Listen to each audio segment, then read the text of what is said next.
According to cable news, it was the worst political moment in history. I just want to thank you because you're very, very special people. You were here long before any of us were here. Although we have a representative in Congress who they say was here a long time ago. They call her Pocahontas.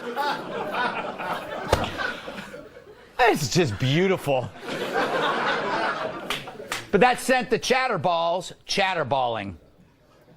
He seems like he's promoting it with this Pocahontas nonsense. It seems like he can't get off of you. Is he afraid of you? If somebody came out and talked about white people the way he talks about these other groups, that person would be highly criticized, and rightfully so. That remark met with stunned silence from everyone in the room, because everyone in that room knew it was a racist slur.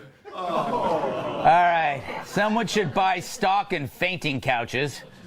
So Trump called Liz Warren Pocahontas in a meeting with heroic code talkers. Bad timing, true, but racist, no. For a slur, it must be derogatory to the actual group. Here it was derogatory to a person, Warren, masquerading as part of that group. Trump calling her Pocahontas was in effect saying, I'm here with Native Americans, I know Native Americans, and you, Liz, are no Native American.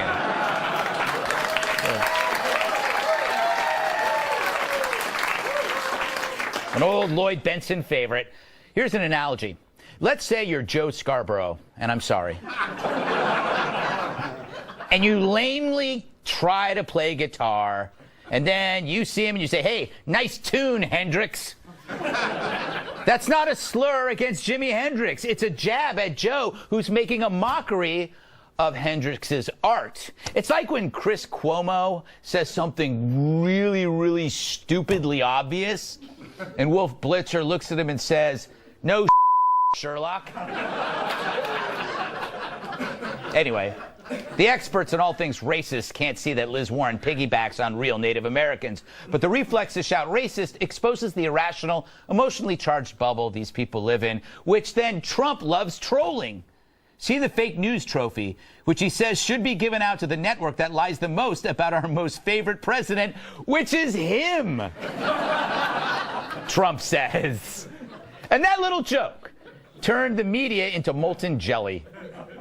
President Trump stepping up his attacks on the free press. For the president to tweet what amounts to an assault on journalists who actually risk their lives to report the facts, it's stunning. Assault! That's an assault. Is that news or a Real Housewives marathon? And when they aren't shrieking, they aren't showing up. Here's Chancey, i.e. Chuck and Nancy, failing to meet with Trump over the tax bill, giving Trump this awesome photo op. Where the hell is Chancey?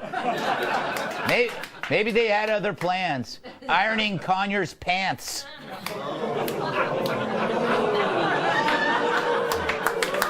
Hiding from Al Franken's tongue.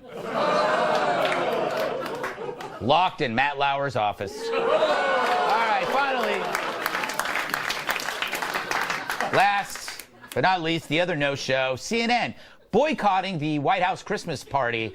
They said, quote, in light of the president's continued attacks on freedom of the press at CNN, we do not feel it is appropriate to celebrate with him. How nice of them. It's like Scrooge pocketing the coal and giving away gold. Thank you, CNN. It's a gift everyone wanted. Now, of course, they did send reporters, which is good. You never know what happens at a Christmas party. Last year, remember Lou Dobbs and the ice sculpture?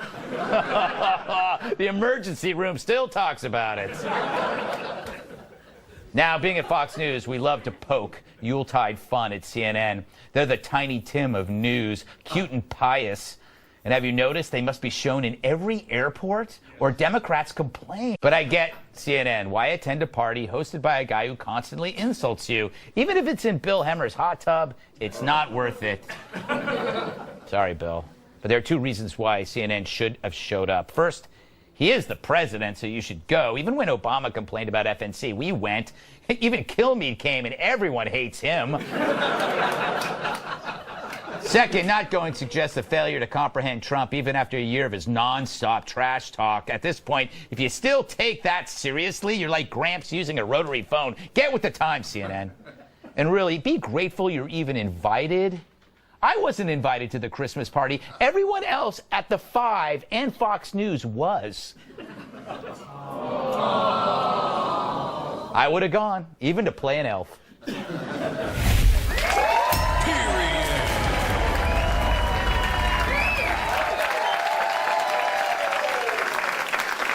Let's welcome tonight's glorious guest. Well, grab your pepper spray and body armor, because this guy's a riot. Actor, writer, and comedian Jamie Lissow.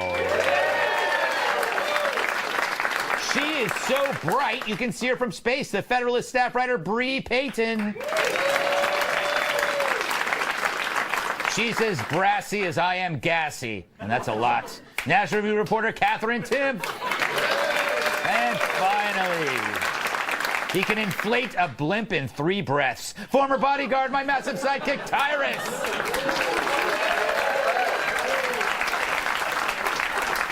All right. Jamie, good to see you. What do you make of this? What do you make of Trump's overall... how about the Christmas party? Let's start with the Christmas party. Yeah, and the one thing about Trump, though, that I did just realize, he said, like, I'm your favorite president. Like, he picked a thing where there's only one of it. You know what I mean? Like, that would be like me going, I'm the best comedian in Alaska, because that's where I live. I live in Alaska. Yes. We're like, yeah, we know, because you're the only one here. Right. But the Christmas party, I'm starting to think, like, if anyone has ever gone to a Christmas party, they're awful. Mm-hmm. And maybe no one wants to go to a Christmas party, and they're just looking to, like, because this happened, I'm boycotting my Christmas party. I'm not going. Really? Maybe everyone's just looking for an excuse not to go. I feel like it's going to be, at some point, just Trump all alone with a cake. Telling everyone it was packed. Yes, but you know what, Bree? Who cares, right? I mean, if they don't want to come, like I wasn't invited, and I would have gone. Meanwhile, my peers are there, Bree. I don't think that's fair. Yeah, I think you're right. And also, I think, the media, every time Donald Trump says something slightly negative about them, they take it and run with it for 2 days, right? I mean, CNN hyped the fact that they weren't going to show up at this Christmas party for like a day and a half and milk that as a news cycle. And I mean, this is really why America hates us, right? Like, they hate us for good reason, because when we don't go to Christmas parties, we make a big stink out of it. And that's not what people in Wisconsin do. You know, Kat, whenever I'm looking at Trump about to say something, like with the Pocahontas thing, you can see in his brain that he's about to jump off a cliff. Yeah. Do you notice that? He's like this. He's like, is this the time where I talk about her? It's with Native Americans. Yeah. And then he jumps off a cliff. Isn't that what a comedian does? That you are always thinking about jumping off a cliff. Like, everything you say is a risk. Right, but the interesting thing is he's not a comedian, he's a president, and now a lot of comedians think that they're politicians, and the president is a comedian, and that's just where we live now. That is so true. But, again, kind of the wrong time for it. Again, it can't be offensive because she's not actually Native American and has taken resources from people who actually are Native American. So I don't know how she gets on TV and is that upset and people actually book her for that. Yeah, I know. I certainly don't understand that. But it would make more sense if the president drank a little bit. Yeah. It would just make more sense. I know he's against alcohol. Yeah. I know it is, and people say, he's had family, but this is where all the energy comes from, Tyrus. Like, I don't have a lot of energy at night. You don't? You never stop talking. I know. That's about it, though. Yeah. I don't do much else, Tyrus. Don't want to know. Except stare at your photo. Okay. There's a question coming? No. This is why I don't go to the Christmas parties. Yeah. Stuck at a table with him. So. I love Christmas parties, okay? Yeah, You weren't invited either. No, I wasn't, but I would have gone, even if everyone hated me, because those are the best parties. You just sit in the corner with your cocktail glaring at everyone and play the victim. It's amazing. Who lives like that? Me! I'm not going. No, you know what the worst thing is, Tyrus? People who say they're invited and then say, I'm not going, right? I never said I was invited. I'm not going. I'm not talking about you. I'm talking about other people that I know. I was going to go, but I had a thing. Yeah, what thing would you have that was more important than the president's Christmas party? Do you think that this is an interesting reversal of a polarized relationship where the media always targeted a public figure? This is the first time that a public figure targets the media, and we don't know how to deal with it? Well, I'll tell you how I deal with it. Literally, I'm just like, call, bro. I mean, Here's the thing, like this week for Trump, I think has been like it's been so hard because I'm excited about the tax. I think we're going to get the tax going through. I'm excited about that. It looks good. But there's been so many distractions that are just not needed. And I think when you talked about like that pause, that's not him. That's his conscience going, bro, please, no, don't. And then he says it, you know. Yeah. And even the thing with the retweets, like he didn't bother to. That was the problem. He didn't bother to look at who was sending the stuff. You know what I'm saying? Like he's focused on all the wrong things. And like, here's the thing about the stuff he put out there, whether it was Pocahontas or the Muslim attacks from the neo-Nazi group in England. The problem is it's going to hurt our agenda because when the to hurt our security. They're going to say, well, it's about keeping Muslims out, and then a judge is going to say, oh, well, we can't use it. And that's the problem. Some of the stuff is entertaining, but it hurts our agenda in the long run. Yeah, not all of his tweets are perfect. No, and he's not. But that's why he was elected. He's not a perfect politician, and we don't want him to be.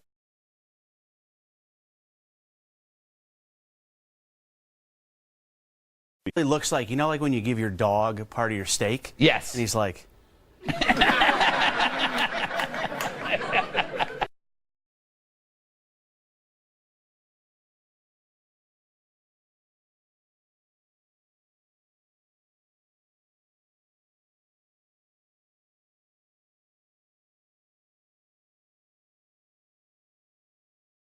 funny, and then I say it, and then you get the call, and then you're home for a paid vacation.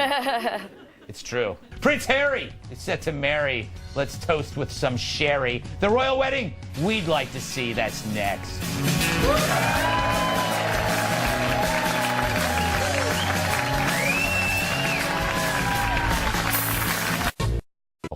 The two announced their engagement this week, a true Cinderella story. He's a royal prince, she is an American actress, and I'm a swarthy talk show host on the outside looking in. Surely he swept her off her feet with some grand romantic gesture. Just a standard, typical night for us. It's a cozy night. It was what we're doing, just roasting chicken and having trying to roast chicken. Trying to roast a chicken. Roasting a chicken, what could that mean? What kind of code? What kind of sick things are these two people into? Ooh, whoa. So the wedding is slated for May. I won't be invited to that either. As a rule, I don't care about royals or their weddings, but Meghan's one of us, an American.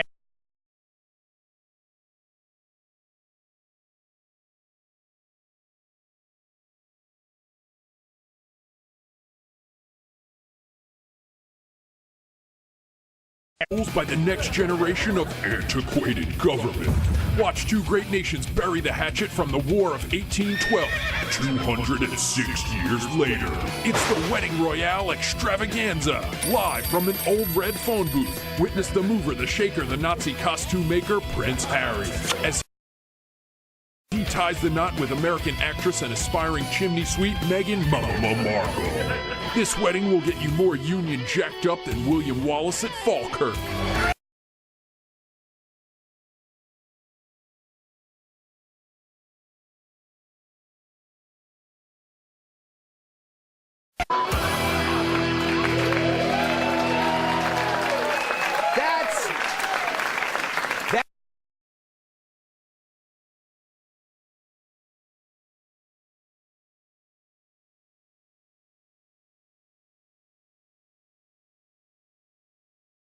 Yeah, my feelings are that I'm glad that we're free from them, right? Mm-hmm. And also, I'm wondering, do you think she has to renounce her U.S. citizenship in order to become a royal? Because that would be a deal breaker for me. Yeah, it's true. I'd be like, can't do it. Got to retain the passport. Got to have the U.S. passport. But speaking of women, a lot of feminists were mad at Meghan Markle because they're upset that she's quitting her job to become a princess. I know. Which is funny. There's a lot of things going on there. But, I mean, she's liberal, right? So you would think, like, if I was a liberal, I'd be so happy that now the newest generation of royals is going to have this liberal person who loves Hillary Clinton and wrote fan letters to her. Yeah. So the logic there doesn't really make sense. It doesn't. You know, Kat, I'm thinking about her ex-husband. He must hate this because I bet he was sarcastically calling her princess during the divorce. I hate this, Greg. Why? Tell me. I'm offended because a lot of good men fought and died in the 1770s for my right to not have to care about an English wedding. Yeah, it's true. Thank you. There's attendees of the Boston Tea Party who are very upset at you for bringing this up. I don't like weddings. Okay. Yeah, I don't like wedding stories. I'm so alone. This morning, I literally woke up next to a book of Sylvia Plath poetry with my cat asleep on top of it. Oh my God. That's too much. That's like a die alone starter pack. Now you're asking about an English wedding? Come on, give me a break. Oh my God. USA, USA. Yes. Thank you. I hope you have an electric oven. Yeah. Okay. Anyway, Tyrus. Huh? I need your perspective on this. Is it weird that, like, the concept of royalty seems that it's weird in the Middle East, but we find it adorable here. Do you understand? It's weird in the Middle East when you see the guys in the long robes, but we love it in England. The long robes. I am so culturally inept. Oh man, if I could just That was your characterize- question, by the way. You know what? He could have asked me the square root of 360. I still have the same answer. I don't care. Come on, but you gotta have an Oh, here's my opinion. I don't care. No. I give. Oh man, what's my little? I give a rat's ass about what. See, that's what I did. I made mine principled. Nepotism born into some money guy does as far as getting married in England. I just don't care. I got too much stuff going on around me to care about what. I mean, their tree line, their family line goes like that. I mean, I just don't care. All right, I get it. You don't We don't care. One person I know texts me like, bro, guess what? Yeah, I know. The prince. I know, dog. I know. It's the Super Bowl for some people. I would call the other gender, Jamie. But I think you're excited about it as a male, about the ring, and that was exciting. Yeah, and you know, Greg, I've been married for a long time, and it's been 14 years as of this past. Congrats! And I'll be honest with you guys, I don't even remember the last time we roasted chicken.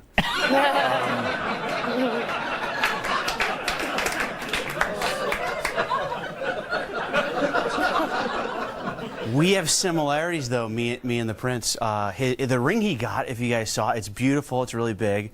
Those are dissimilar to ours. But where the similarities begin is the diamond he got it from a place that he spent a lot of time in his childhood. I think it was Botswana. Yeah, Botswana. Botswana. And could you edit out where I said it really wrong and looked stupid? Yes. He got it from Botswana, a place that he had spent a lot of time in his childhood. And I actually did the same thing with my wife, for real. No joke. I bought her a diamond from a place I spent a lot of time in my childhood. It's called Pawn Shop. And they also said, remember they used to tell you, like, use 2 months salary for your. I just picked 2 months when I was not working, and so it's a smaller ring. But I'm excited for them. They look happy. I just think I keep going back. You gotta hate it when an ex improves on you. You know what I mean? It's like it's in an odd way because she's marrying Prince, and he's got to be jealous of her. It's a weird thing. It's like he's kind of like, I could have married a prince. Whoa, Greg, let's not be so quick. Sometimes when they leave, you're so excited and you're just thinking to yourself, you poor bastard.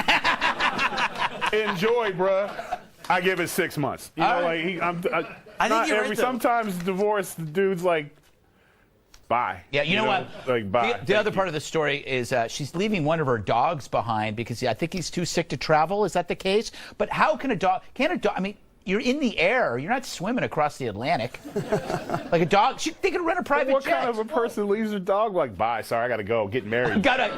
One day my prince will come and you're dead. The sad thing is the dog will be waiting for it.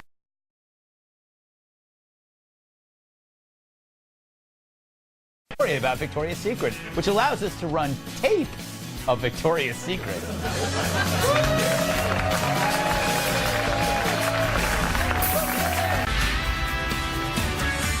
Live from America's News headquarters, I'm Marianne Rafferty. At least 13 people were killed and dozens injured in twin suicide bombings in northeastern Nigeria. A female suicide bomber pretending to wait for food, handing out detonated explosives in a crowded market. A second female bomber killed herself and wounded several others in a separate incident. This comes less than 2 weeks after 50 people were killed in a suicide bombing at a mosque. So far, no one is claiming responsibility for Saturday's attack, but authorities suspect the terror group Boko Haram. And the final death toll in a truck bombing in Somalia is 512. That's according to a committee investigating the bombing. Initially, it was believed that 350 people died in the October 14th attack. More than 300 others were wounded and 62 are still missing. Somalia's government blames al-Shabaab for the worst attack in that country's history. I'm Marianne Rafferty. Now back to the Greg Gutfeld Show.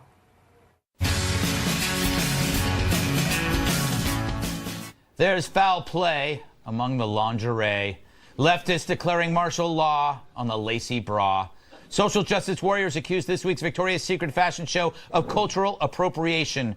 Primarily a segment called Nomadic Adventure, which featured costumes inspired by tribal and Native American dress. Wrote one sad blogger, quote, putting non-Native models in traditional Native dress should be recognized as, at best, incongruous. Did I say that right? I've never said that word before. And at worst, offensive. Incongruous? Incongruous? Anyway, now I didn't watch the show because I was working out. It was quad night.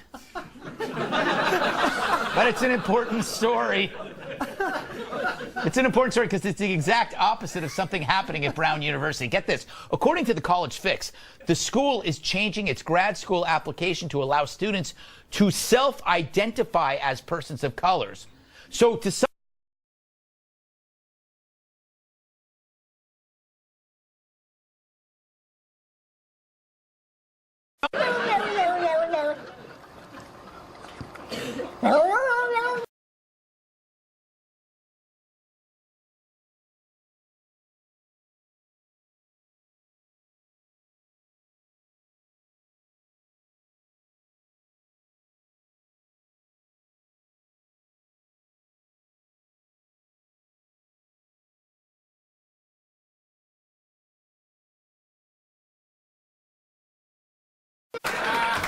leg lifts.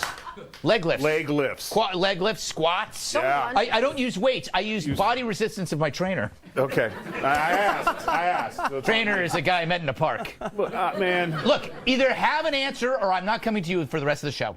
Promise? Yes. No, you know what, man? The Brown thing, I guess Rachel Dozier is the new dean of students because now you can be whatever you want. That's the lady who pretended to be black for 5 million years. Yeah.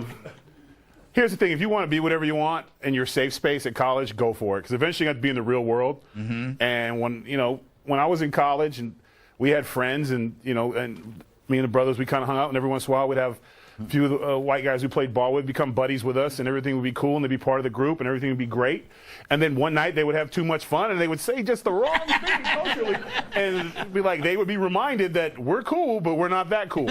So I think they're sending a really bad message. And as far as Victoria's Secret goes, I mean, let's be real, man. That's not even about us anyways. We don't care about lingerie. I don't care about lingerie. I'll take sweats and a good yes. Then I'll give 2 damns about sweats. Lingerie. You know, Jamie. See, look at him. Look at him. He won't admit it. Go to the camera on him. He's like this. Mm-hmm. I did do that until the camera got here. Yes. Jamie, thoughts on this?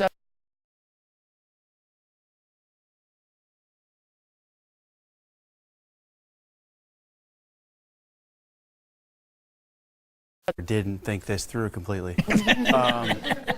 I just think, is it that big of a deal? I saw one story came out and it says, it's not hot, it's wrong. And I was like, come on, it's hot. You can't, it might be wrong, but don't lie to people. Yes.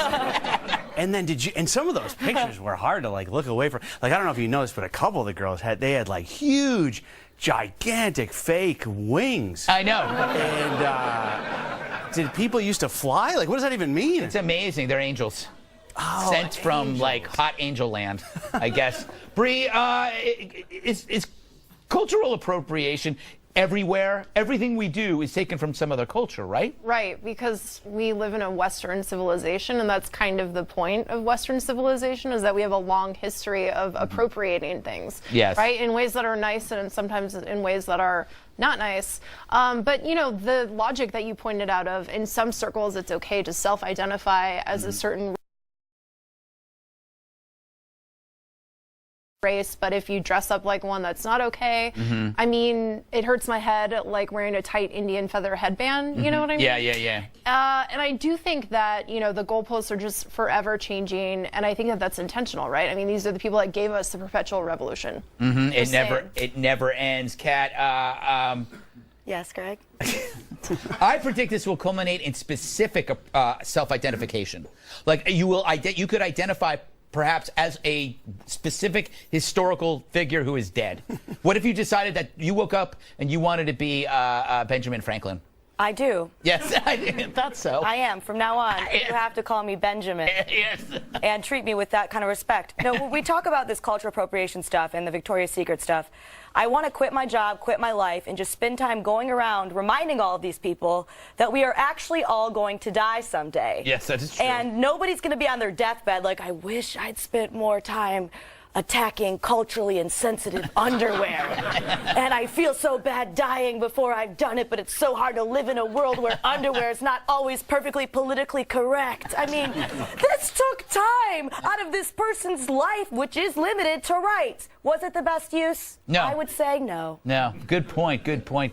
I think one day I'm going to wake up and I'm going to believe that I'm Oprah. And the first thing I'm going to say is, where's Stedman? Right here, bro. Yeah. I'll be Stedman. You'll be Stedman. What? Have you ever seen them together? I think it's beautiful, actually. I'm touched by that. All right, coming up. So where in the world is Matt Lauer? Probably hiding under a 30 Rock.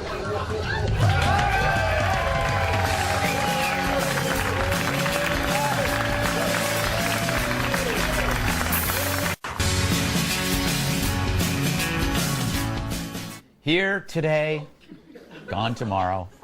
Matt Lauer, now out of power, for allegedly a litany of highly questionable sexually inappropriate behavior. That's what happens these days, unless you're invited this week to start mandatory sex harassment training. Welcome to the 21st century, Congress.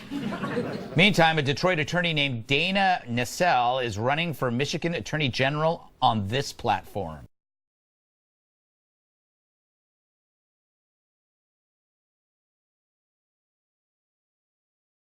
Not to show you their penis in a professional setting.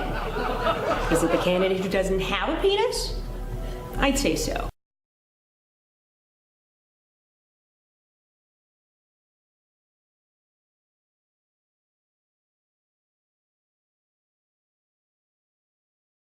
Media is ditching its open bar to help curb unprofessional behavior, which seems absurd. Martinis don't grow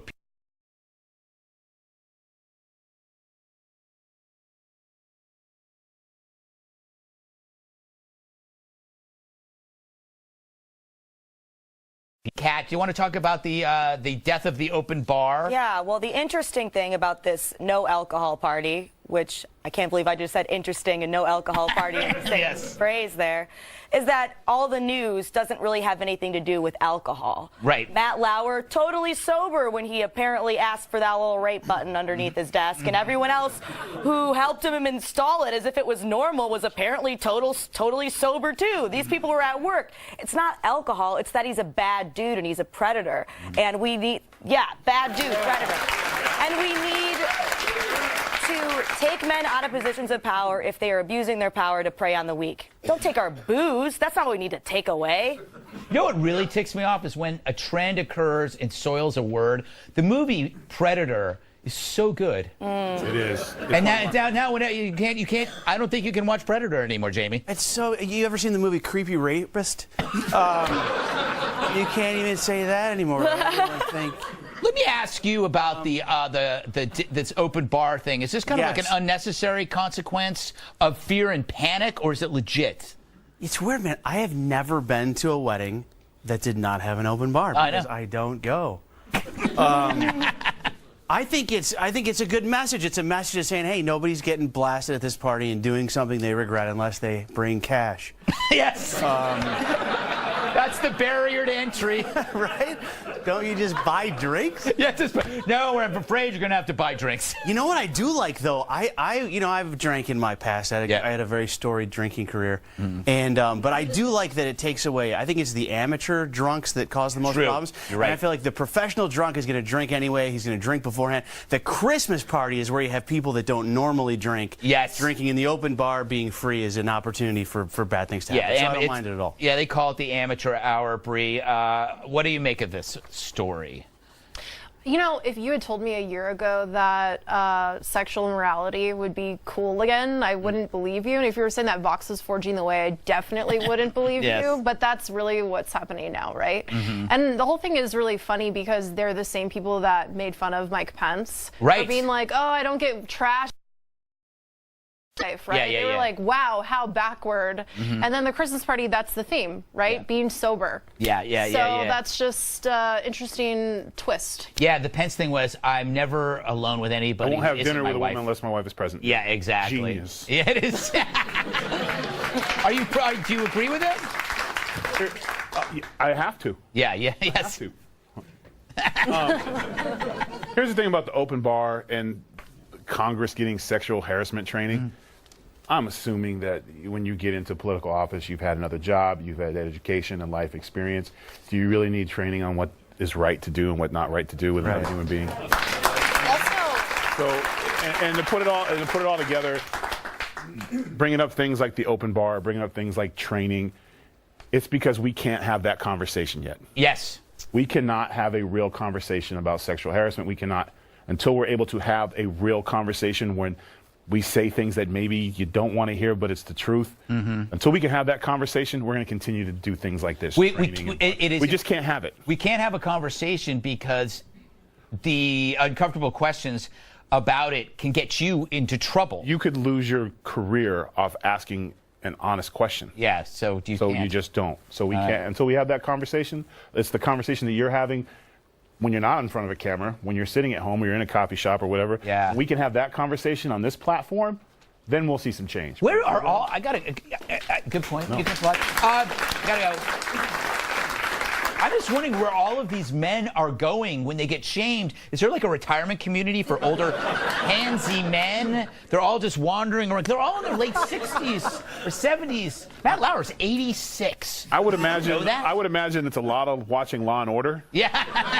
And sitting around and going. They have like robe watch. Yeah. All right, is everybody's robes closed? Anyway, coming up, some people want to ban glitter. What will they come for next? Hopefully not Elmer's glue. It's delicious.